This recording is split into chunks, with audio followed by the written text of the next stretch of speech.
In June 2020, a stunning incident unfolded in the luxurious seaside resort of Fortaleza, Brazil. The Brazilian Federal Police, donning full tactical gear, stormed a lavish apartment, much to the astonishment of local residents. They apprehended a man who had quietly moved in only a few months prior.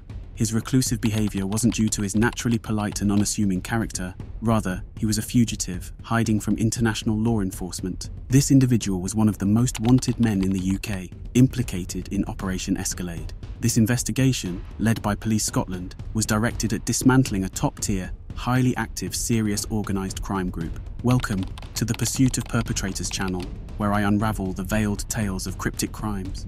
James White, aged 45, ascended to the top of an organised crime network, taking charge of drug distribution throughout Europe.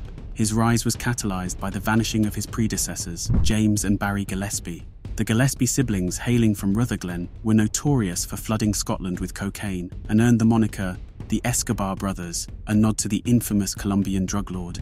Their disappearance in 2019 is rumoured to have culminated in a violent demise at the hands of South American criminals who were concealing them. With the Gillespie brothers out of the picture, White swiftly assumed control.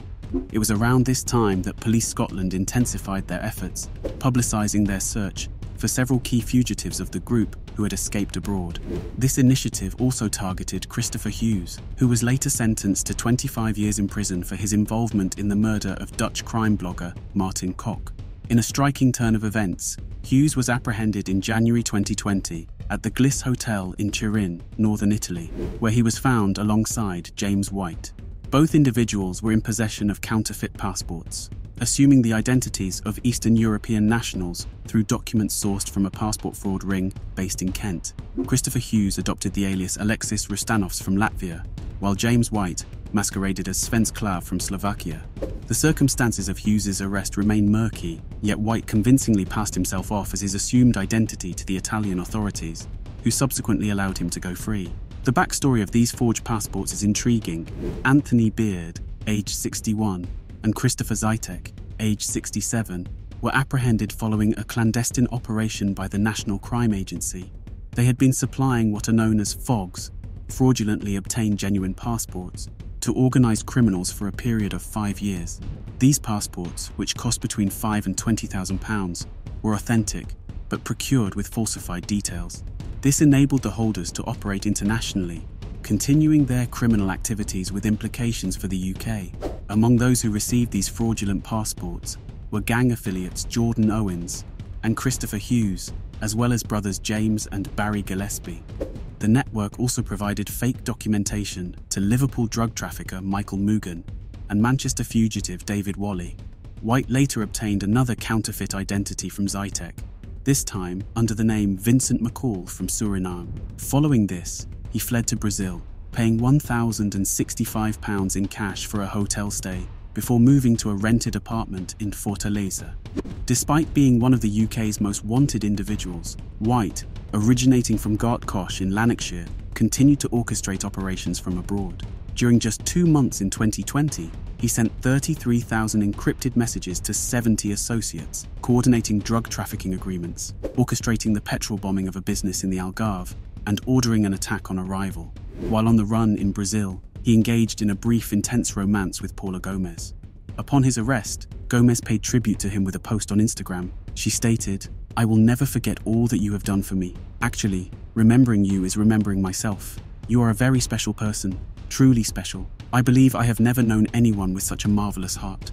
I only wish that life brings you great victories and that this tremendous storm swiftly passes from your life. You are more than an incredible human being. You are proof that goodness exists on earth, and yes, there are people who value others, and that goodness still prevails. I adore you, JW." It was becoming increasingly clear that the situation was untenable. There's only so long a man can maintain himself when isolated from his resources while stationed abroad. He discussed with his former wife the possibility of returning to the UK to face trial if he could secure enough money and negotiate a favourable agreement, suggesting that £10 million would be sufficient and achievable. During the investigation into the gang, White was implicated in 2 distinct smuggling operations. Initially, he was connected to an incident in November 2017, where £10 million worth of cocaine was seized. This occurred after an HGV, which had travelled from Alicante in Spain, was intercepted by border force officials at Dover. The vehicle was purportedly delivering to a fictitious company created by the gang in Rochdale, Greater Manchester. Ingeniously, secret compartments had been constructed within the lorry to conceal 90 taped blocks of cocaine. It was later revealed that 16 other deliveries had been made to Rochdale over the previous 2 years.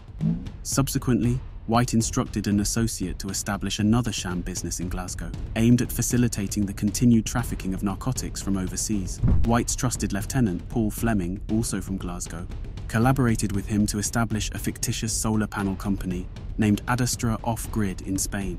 This served as a front to smuggle multi-kilogram shipments of cocaine from Brazil, Colombia, and Bolivia via various shipping routes into the UK. The scheme benefited from the connections of fellow gang member David Sell, who made regular visits to Brazil to liaise with top cartel lieutenants before his imprisonment in 2018.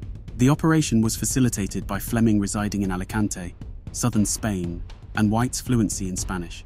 On April 4, 2020, Fleming messaged White, "They are doing this Green Lanes plan to keep everything moving, so produce isn't getting delayed.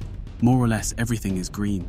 He was alluding to an industry term within shipping, where green lanes indicate minimal security checks for well-established companies, in contrast to the stricter security in red and amber lanes.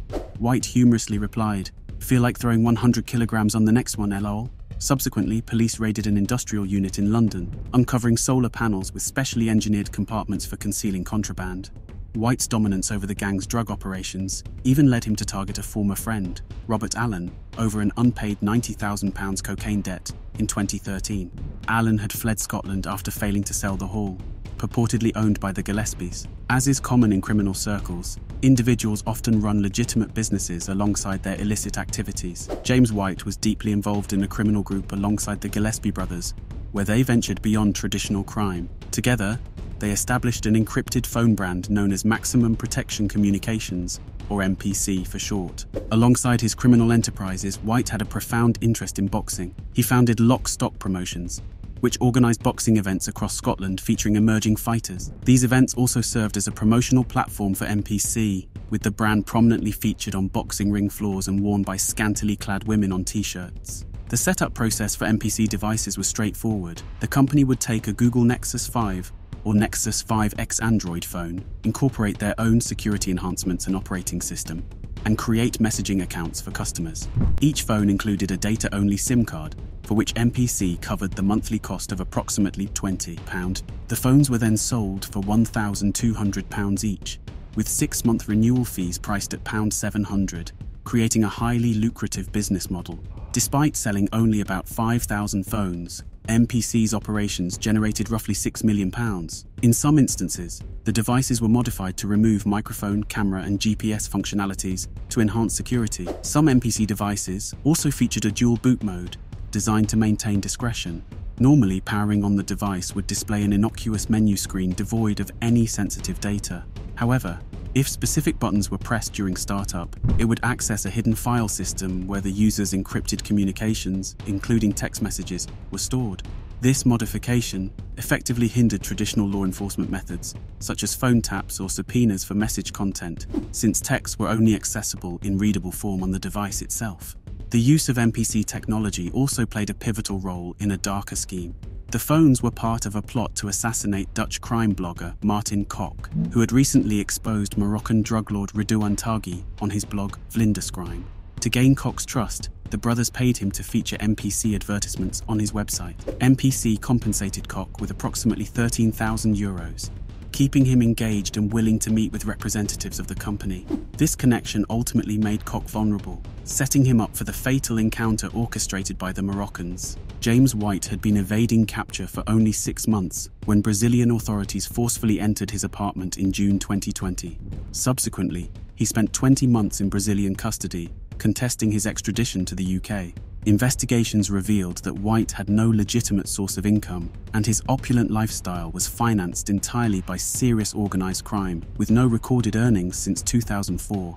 Despite this absence of legal income, he and his ex-wife managed to pay a £700 monthly mortgage. They also indulged in a lavish wedding in September 2015 and enjoyed holidays in Mexico, the USA, and Paris.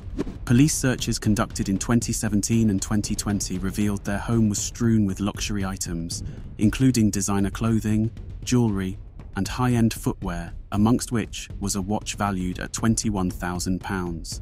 EncroChat messages unveiled that the couple extravagantly spent on quad bikes and jet skis for their children, as well as making substantial improvements to their garden to enhance the value of their home, using cash that couldn't be deposited in banks. When White appeared before a Scottish court in July 2023, the judge sentenced him to 9 years and 10 months in prison. The judge expressed a desire to impose a longer sentence, but was limited by legal constraints. He remarked on the extreme severity of White's crimes, stating that they involved a level of criminality rarely encountered in Scottish courts. Furthermore, the judge noted, "The extent of your criminality was such that, had it been permissible, I would have deemed an appropriate headline sentence to be well over 15 years. White was recognised by the court as a key figure in an organised crime group that had been active across 3 continents, with operations not only in Scotland and England, but also in Italy, the Netherlands, Belgium, Spain, Portugal, France, Russia, the United Arab Emirates, and Brazil. In July 2022, Paul Fleming pleaded guilty to directing the activities of 5 gang members from December 29, 2017 to January 7, 2022, across Scotland, England and Spain. He orchestrated the sale and supply of cocaine and cannabis, and confessed to identifying locations for stashing drugs and money, as well as organising the importation of prohibited firearms and ammunition. Fleming also admitted to instructing gang members on how to conceal and transport cash within premises and vehicles to advance their organised crime operations. As a result of his admissions, he was sentenced to 9 years in prison. Share your thoughts and feedback in the comments section below. If you found my investigative analysis insightful, please be sure to like this video, share it with your friends, and subscribe to the Pursuit of Perpetrators channel. Don't forget to hit the bell icon too, so you'll get notified each time I release a new video. I appreciate your support and look forward to seeing you tomorrow. Until then, stay curious and keep seeking truth.